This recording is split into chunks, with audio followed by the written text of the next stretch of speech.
Географический месяцеслов на 1772 год при Императорской академии наук.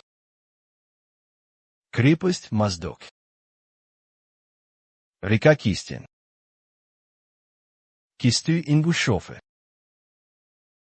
Кумыкские чеченцы. Глава 3. Малая Кабарда. Есть особливая земля, которую с западной, южной и восточной стороны окружают вышеупомянутые горные мысы, а с северной российской владение вдоль по реке Тереку. Следовательно, Малая Кабарда, как то на нашей карточке обозначено, граничит в левую сторону с Большой Кабардой, внизу с землей кистов или ингушофов, а в правую сторону с кумыцкой землицою или чеченцами, а вверху с Российской империей по Астраханской губернии вдоль Терека. В длину простирается она на 1,5 градуса, то есть на 150 верст, а в ширину едва на 1 градус или на 100 верст. 3 знатные реки, а именно Кистин по левую сторону, Сунша по правую, а вверху Терек. Глава 4. Горские или горные татары. Они обитают в южно-западной части сей земли, то есть в северной части Кавказских гор, смежной с вышеписанными землицами. Помянутые выше сего князья Большой Кабарды почитают всех горских за своих подданных. Подразделяются на Осетоб, Гарачинскоп, Малкарчоб, Дугарскоп, Чеченцоп и Бальцапоб, да и сами они причисляют себя к кабардинцам. Или другими словами, осетин, карачаевцев, балкарцев, дигарцев, чеченцев и кочевой народ карабулаков, также известных как бальсу. Да и сами они говорят, что они кабардинцы. Важно заметить, что кистов или ингушофов в этом списке нет. Это же подтверждает и Платон Зубов в 1835 году, что кисты или ингуши никогда не повиновались ни Кабарде, ни Грузии, а составляли племя отдельное, воинственное, и управлялись старшинами по выбору, часто переизбираемыми.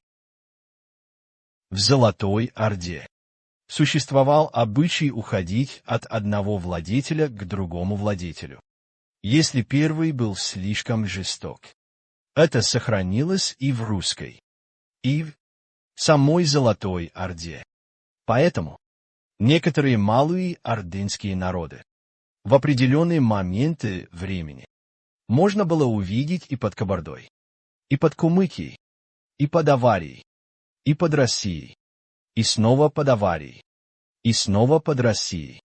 В России это также сохранилось до замены им другим типом рабства, то есть крепостным правом.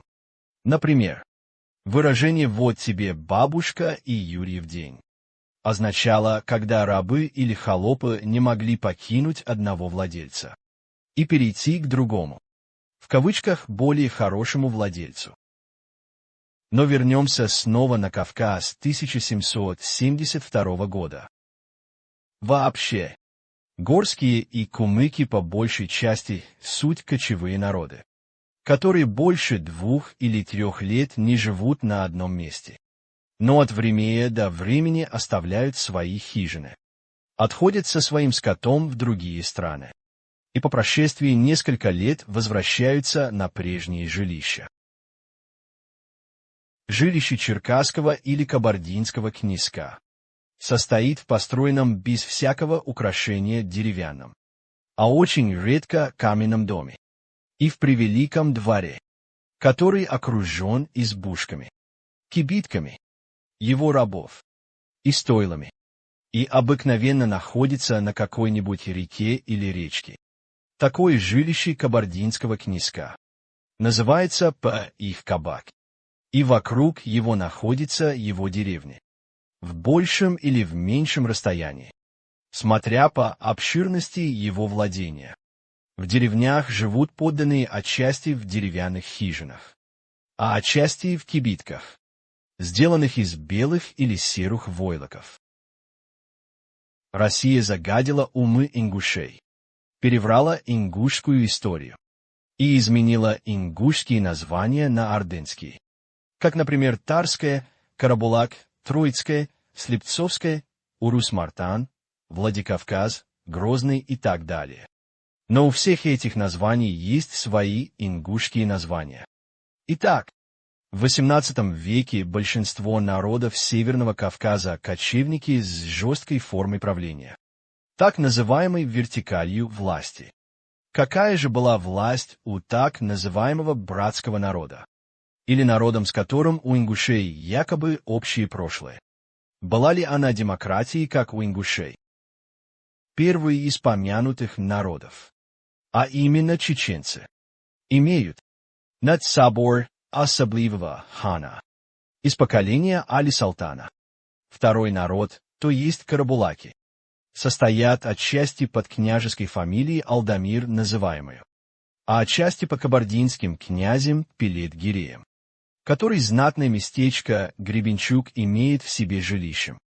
Но нижнюю частью, где река Сунджа в Терек впадает, владеет князь Кудмет Такмазоп и его братья. Как мы можем видеть, чеченцы – это часть Золотой Орды, как и карабулаки, у которых была вертикаль власти. И они, несомненно, кочевое племя, не имеющее никакого отношения к ингушскому демократическому обществу Орстхой. От того, что осетины, карабулаки, кабардины, русские, кумыки, чечены или барганы покочевали по территории Ингушетии, не дает права Золотой Орде переименовывать ингушские названия. У каждой из этой местности есть свои ингушские названия.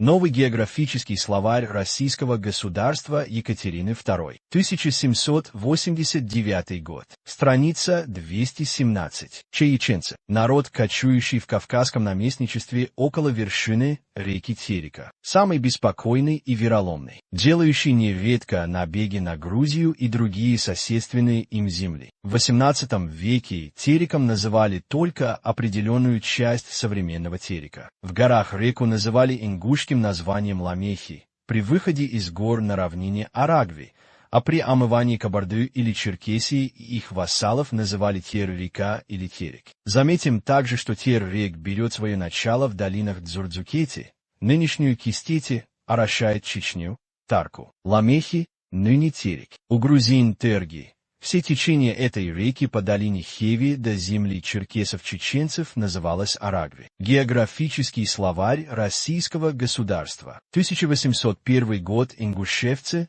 ингуши или кисты. Народ, живущий у подошвы Кавказского льдом, покрытого горного хребта от Маздака к югу около 80 верст расстоянием. Сей народ, могущий поставить около 5000 воинов, свободен и никакому князю не подвластен. Чеченги или чеченцы живут в Кистинском чеченском округе, подле карабулаков, вниз по рекам Тереку и Сунджи начинаются от Маздака до станиц гребенских казаков. Всего народа не более как 1009 и могут поставить до 5000 конницы. Имеют у себя князей и дворянство. Язык их состоит из китайского наречия, и в домашнем своем хозяйстве не имеют они от них никакого различия, и закон исповедуют магометанский. Заметим также, что в Кистинском округе жили также и казаки, коих Россия переселяла на земли ингуши огромными толпами. Географический словарь Российского государства. 1804 год. Москва. Типографии Любия, Гария и Попова. Ингушевцы, ингуши или кисты. Народ свободен и никакому князю не подвластен. Мекшесы и атахи с сими именами называются чеченги. Они состоят под покровительством России и дают аманатов.